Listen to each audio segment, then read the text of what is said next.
गुरुदेव और जब सुनी थी भोले बाबा ने कहा है पार्वती सुनाने जा रहे हैं, सो मत जाना, हुक्म देते रहना, ध्यान मग्न होकर कथा को सुनना। और उत्तराखंड में समाधि लगाए थे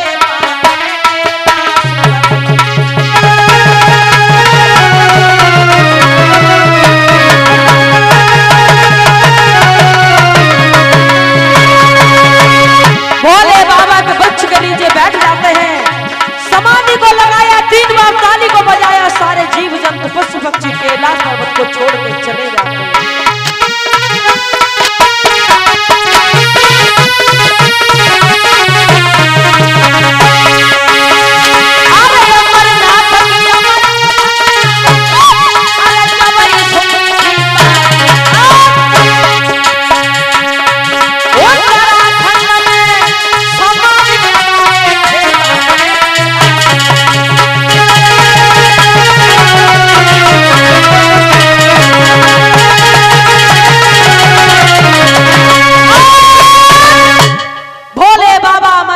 सुनाने लगे, मैया पार्वती ध्यान मग्न होकर कथा को सुन रही है, हूं करा देती जा रही हैं, भोले बाबा अमर कथा सुनाते जा रहे हैं। हुआ ऐसा, थोड़ी देर के बाद निद्रा रानी ने मैया पार्वती को गोदी में ले लिया, मैया सो गई। उसी समय हुआ क्या, जिस वृक्ष के नीचे भोले बाबा अमर कथा सुना रहे थे, उस वृक्ष पर एक तोते का अंडा रखा था, वो अंडा फूट गया, उसमें से बच्चा निकल आया। वही बच्चा अमर कथा सुनने लगा और हुकरा देने लगा। मैया पार्वती सो रही है, तोते का बच्चा हुकरा दे रहा है। श्रोताओं ऐसा ही नहीं, भोले बाबा ने जैसे ही अमर कथा को सुना के जैसे अपने नेत्र खुले तो पार्वती सो रही है गहरी नींद में। भोले बाबा ने कहा, पार्वती अरे हमने तुमसे कहा था कि सो मत जाना, ध्यान मग्न होकर मेरी अमर कथा को सुनना और मुझे हुकरा देते रहना, और तुम सो रही हो। भोले बाबा ने कहा, पार्वती तुम सो रही हो वो बात तो हम तुमसे भी करेंगे, लेकिन शंका की बात यह है कि जब तुम सो रही थी पर हुकरा किसने दिया, हुकरा कौन दे रहा था, मेरी अमर कथा को कौन सुन रहा था। भोले बाबा ने त्रिशूल को आदेश दिया कि जाइए, जिस किसी ने भी हमारी अमर कथा को सुना उसको मार दीजिए।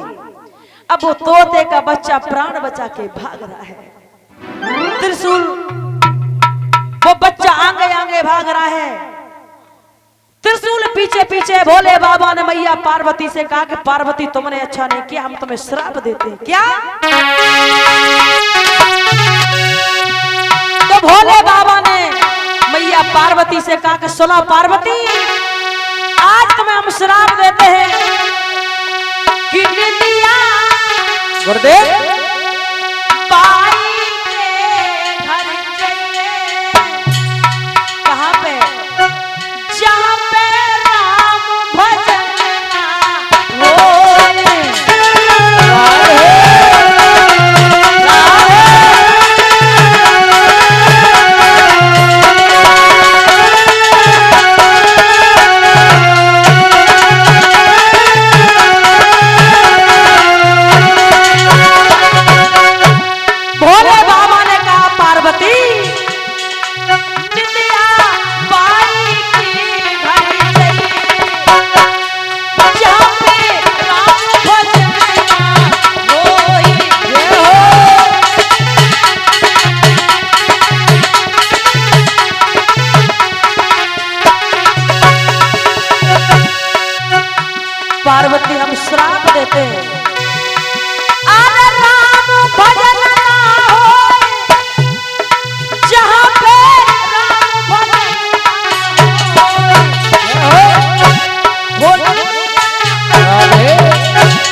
ऐसा परीक्षित जी।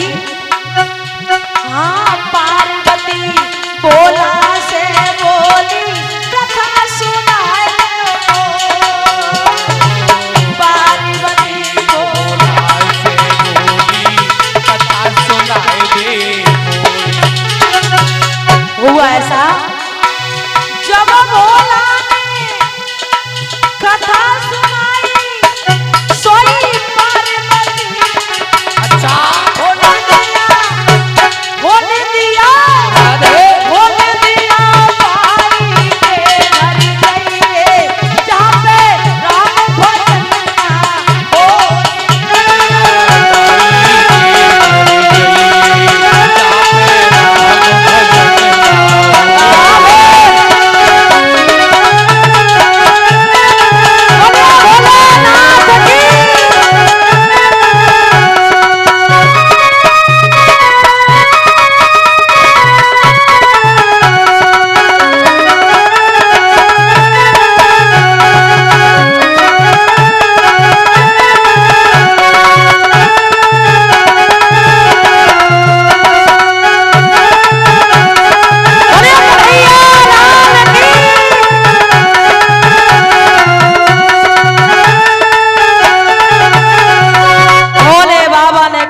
पार्वती श्राप देते हैं कि नदिया बाई के घर जाइए जहां पर राम भजन न हो।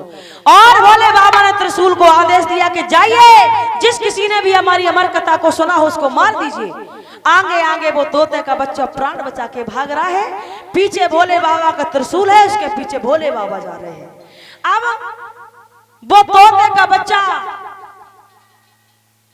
तीनों लोकों में भ्रमण करके आया, 14 भवन तीनों लोकों में भ्रमण किया, लेकिन उसे छुपने के लिए कहीं जगह नहीं मिली। अब कहने सोचने लगा है अगर हम कहीं छुप ना पाए तो भोले बाबा हमें मार देंगे, क्योंकि भोले बाबा पीछे तैयार